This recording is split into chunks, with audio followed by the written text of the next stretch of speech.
Hola, ¿qué tal? Bienvenidos a la continuación del curso de Psique y Percepción Remota. El día de hoy vamos a ver la fotogrametría y la fotointerpretación. Como primer punto tenemos que esta disciplina es una disciplina que permite formular modelos de 3D a partir de fotografías en dos dimensiones. Es una técnica de medición indirecta.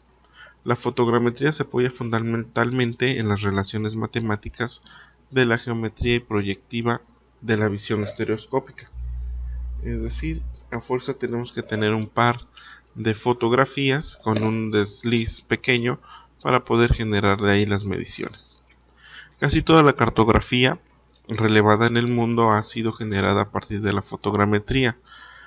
Después de sus inicios por ahí de los 60, ha venido evolucionando de manera analógica, analítica y llegando al día de hoy con la fotogrametría digital.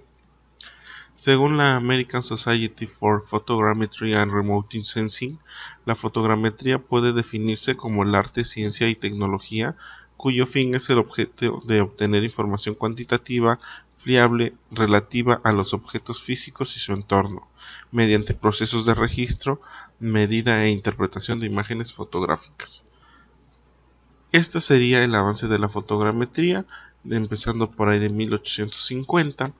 La analógica, que es la que ya contaría, digamos, de lleno con las fotografías que no han cambiado tanto desde ese entonces hasta ahorita. Luego la fotogrametría analítica de los 69 a los 80. Aquí se usaban principalmente los Zeppelins o aeroplanos.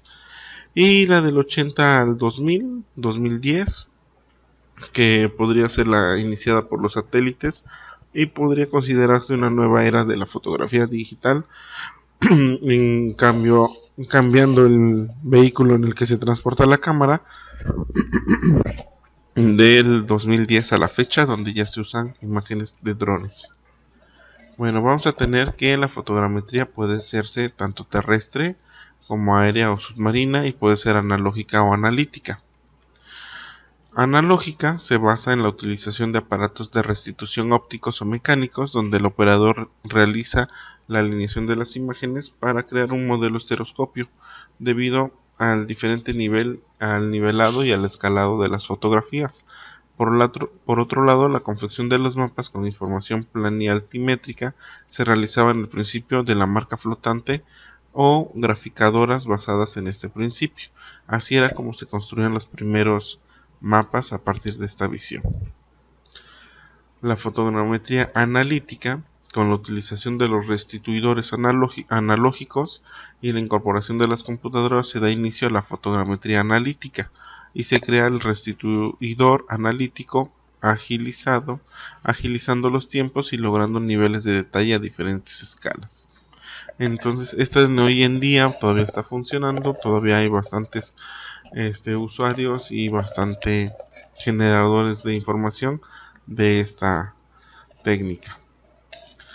La terrestre tiene su principal aplicación en la arquitectura y la arqueología y se basa en el principio de la toma de fotografías desde la Tierra, como lo hacemos habitualmente, donde la posición de la cámara y el objeto es perfectamente conocido.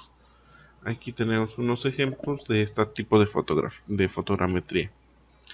La aérea, pues es la que se usaba en las aeronaves. Actualmente se usan los vehículos aéreos no tripulados para generar este tipo de información.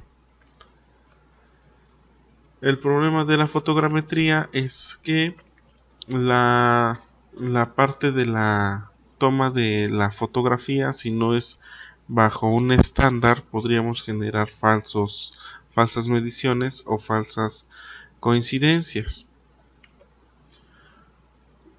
Por ejemplo, aquí el punto nadir N que vemos aquí en el modelo, o el punto principal B, el punto isocéntrico I y el eje óptico de la cámara, el eje nadir de la fotografía, T de ángulo formado por el eje óptico de la cámara y el eje nadir es la altura de vuelo. Todos estos elementos se deberían de considerar para poder realizar una toma o una cámara bien orientada. Bueno, la otra también es considerar factores externos como la dirección del vuelo, la dirección del viento, fuerza del viento, la cámara que no se pueda mover por estos factores, Fotografías las podemos tomar de manera vertical u oblicuas, de alta y baja.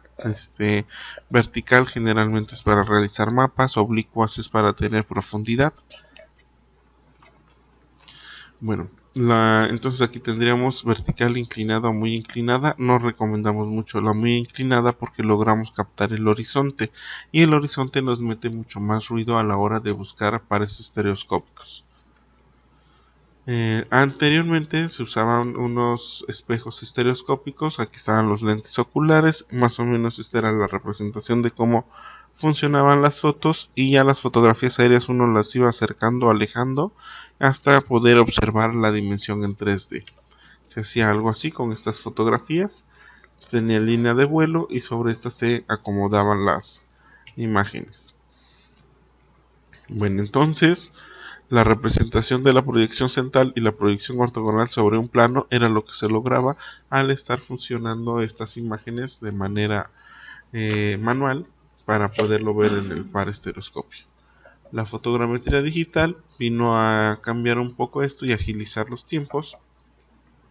Y además de que lo interesante de esta salida es que puede ser utilizada, como más adelante se verá, con información base para generar generación de conocimientos o generación de más capas en un ambiente de sistemas de información geográfica. Aquí tenemos unos ejemplos. Aquí, como es, igual tiene el mismo principio, nada más que debemos de considerar la distancia focal, que la distancia focal se define como la distancia entre el centro de proyección y el plano o imagen focal donde se coloca el negativo o ya en las cámaras más recientes el sensor. La variación entre esta distancia nos da la escala de una fotografía y campo de la imagen. Entonces, por ejemplo, si tenemos una distancia focal de 88 milímetros, nuestro objetivo va a ser super gran angular y el campo de la imagen de 120 grados. Uno de 152 milímetros, gran angular, 90 grados, 220 milímetros, normal, 80 grados, 300 milímetros, ángulo pequeño o 60 grados. Bueno, la relación del sistema de coordenadas con el método general de la fotogrametría. Los sistemas de coordenadas podemos tener el origen tipo 2D, unidades van a ser propias. Estas son muy usadas para lo que veíamos con las partes arqueológicas o arquitectónicas, ¿no? También podemos ver aquí los tipos de coordenados y los puntos de von Glover o marcas fiduciales y puntos de apoyo que debemos de usar para poder generar nuestra nube de puntos. Luego vamos a tener coordenadas instrumentales, que va a ser una orientación interna, y las fotos de coordenadas, una orientación externa y orientación absoluta y coordenadas del modelo. Vamos a orientar diferentes métodos.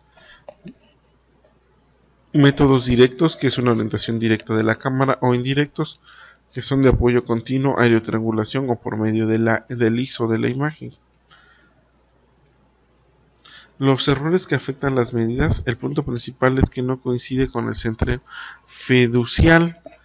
¿Qué es el centro fiducial? Es el centro de la imagen que estamos tomando como referencia. Este hecho suele ser debido a que el plano de la imagen no es ortogonal al eje óptico del lente, es decir, está movida la imagen. Otro es por error de la distorsión del lente. La distorsión de la lente produce una variación de distancia principal de la lente de una zona a otra en el plano de la imagen, por lo que también se produce cambios en la escala de la imagen fotográfica. También la refracción atmosférica, debido a que la densidad de la atmósfera y el índice de refracción varía dependiendo de la altitud. Los rayos de la luz no viajan rectilínea y a través de la atmósfera, sino son curvados. Entonces, si nosotros tenemos a capturar estos lentes, este tipo de rayos, pues nos va a meter mucho ruido en nuestra imagen. Y la otra es para cuando tenemos que fotografiar algo a muy grandes alturas, que es la curvatura de la Tierra, y se produce debido a que la Tierra no es plana y en consecuencia se acerca al punto central. Esto generalmente no nos va a suceder si usamos vehículos aéreos no tripulados. Así como las imágenes satelitales hemos visto que tienen la resolución espacial en un mosaico georreferenciado, su análogo sería el Ground Sample Distance, y aquí podemos ver diferentes tipos de Ground Sample Distance o GSD. Tenemos uno de 125 metros, de 100 metros, de 50 metros y de 75 metros. El GSD va a estar en función de la altura y la distancia focal, pero esta es una tabla muy informativa, muy didáctica, que nos puede decidir nuestro GSD. Si volamos a 125, tendríamos un GSD de 0.076 metros o 7 centímetros, a 100 de 5 centímetros, a 75 de 4 centímetros y a 50 de 2 centímetros. Y la escala a la que corresponde. Bueno, ¿dónde podemos seguir documentándonos acerca de esto? Aquí les pongo algunas revistas que son muy especializadas y se las recomiendo bastante. Y también unos libros que son la parte de abajo, que están bastante interesantes por si le quieren dar una checadita. Bueno, no se olviden de suscribirse al canal, de hacer sus preguntas de la semana para que podamos seguir con el curso, que ya estamos a una semana de terminarlo. Por su atención, gracias.